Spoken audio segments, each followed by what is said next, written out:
Hello and welcome back to my channel. My name is Jenny Paul. I am a business coach for entrepreneurs looking to build meaningful, profitable businesses doing what they love. Today we are chatting all about how to beat procrastination. This is something that I think everybody deals with to some degree. So hopefully with these 5 tips on how to beat procrastination, you'll be able to get done what you need to get done so that you can build the life and business of your dreams. So let's get right into it. The first tip is eat the frog. And I've spoken about this in one of my previous videos, which I'll link up here. But this is from a book called Eat the Frog by Tracy. And the idea is there are certain tasks that are daunting. There's something that you really don't want to do. Just as if you had to eat a frog every day, it's something that's on your mind that you think about and you keep putting off and you keep doing other tasks. You keep distracting yourself with as much as you can. You might do the laundry over doing this particular task. So you just keep putting it off and you keep procrastinating it because it's not pleasant. Well, in Eat the Frog, Tracy says to actually do this first. The first thing that you tackle in the morning is eating this frog. So for me, the night before, I'll look at my to-do list for the next day and I'll put a little frog emoji. I keep my to-do list in Notion. I have a little frog emoji anytime I have a frog task in my list. I know it's something that I'm likely to procrastinate. So when I'm adding it to my to-do list, I'll add a little frog.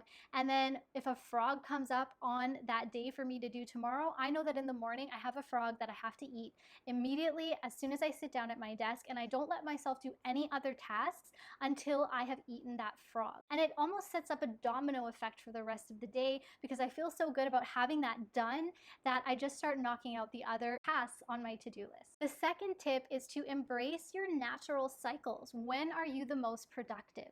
Well, during those times, that's when you want to actually schedule, again, your most difficult or daunting tasks or things that you've been putting off. A really great way to figure out when your best productivity times are is to keep a log. So throughout the day, just keep a log. How are my energy levels at this hour and then at this hour? So at the top of every hour, just create a rating system for yourself, maybe from 0 to 5, 5 being the most productive and the most focused, and 0 being completely unfocused, and maybe you're just feeling like you just want to scroll on your phone or just procrastinate anything and everything on your to-do list. So just keep a log and do that for at least a week. After that week, go back and look and see if there are any patterns. Maybe you're the most productive in the early afternoon, but you won't know that until you actually start tracking it and you can see, okay, at this time I had to have a cup of coffee because I was experiencing an energy crash. Well, that's good information for you to know as you're planning out when you're gonna be the most productive and when to put those most daunting tasks into your calendar. Tip number 3 is to be aware of when it's time to automate or delegate a task that is on your to-do list that might be reoccurring and something that you keep procrastinating because you just don't like doing it. So for me, that is bookkeeping. I won't use the word hate, that's a very strong word, but I strongly dislike bookkeeping or anything accounting related. So for me, that was one of the first things that I delegated and made sure that that wasn't taking up my bandwidth so that I can focus more on my zone of genius. So there may be other tasks that you have that are just like this. A really helpful resource for this is to go to a website like Upwork, for example, or Fiverr, where you can find assistants to help you with all types of tasks. So no matter what it is, you can probably find somebody to delegate it to. A big part of this is releasing control. I know that sometimes it can be hard to delegate things because you feel like it'll only be done right if you do it yourself, but you're doing yourself a huge disservice by thinking like that and believing that. Again, as you free up your mental capacity, your time, and your energy, you're going to be able to focus more on the things that are within your zone of genius that are really going to move the needle forward in your business. And that's exactly what you need to help your business grow. It's not spending your time and being caught up with tasks that you really don't want to do and you keep procrastinating. That's just holding your business back.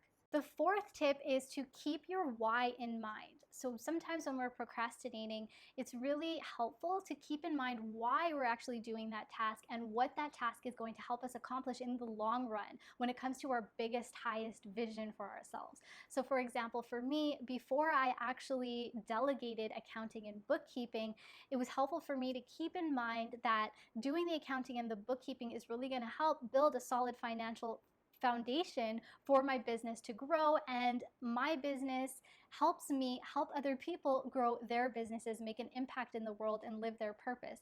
So that is a huge part of my why that I needed to keep front and center to get me through slogging through a task that I really didn't want to do. So connect with your why and know the purpose and the meaning behind what it is you're doing in your business. Keep that front and center. If you have to write it down on a sticky note and keep it on your laptop, do that to just keep reminding yourself as to why you're doing certain tasks. Because at the end of the day, it's inevitable. There are going to be certain tasks in your business that pop up that you're not going to love doing. And it's during those times that keeping your why in mind is really going to serve you. The final tip, the fifth tip for how to beat procrastination, is to find an accountability partner. Now, this is somebody that you can check in with at least once a week, where you just check in with each other to see if you're keeping on top of your tasks. So maybe you tell your accountability partner, I'm having a lot of trouble writing my blog post every week. Can you keep me accountable for this? And just make sure that you're checking in with me every week and seeing, am I setting aside writing time every day, or however you've decided to break down this task. That person is going to check in with you, and having that little bit of added pressure that you have someone that you need to answer to is going to push you towards not wanting to procrastinate. You want to make sure that your accountability partner also has something that you can keep them accountable for too, because you don't want to hire a boss.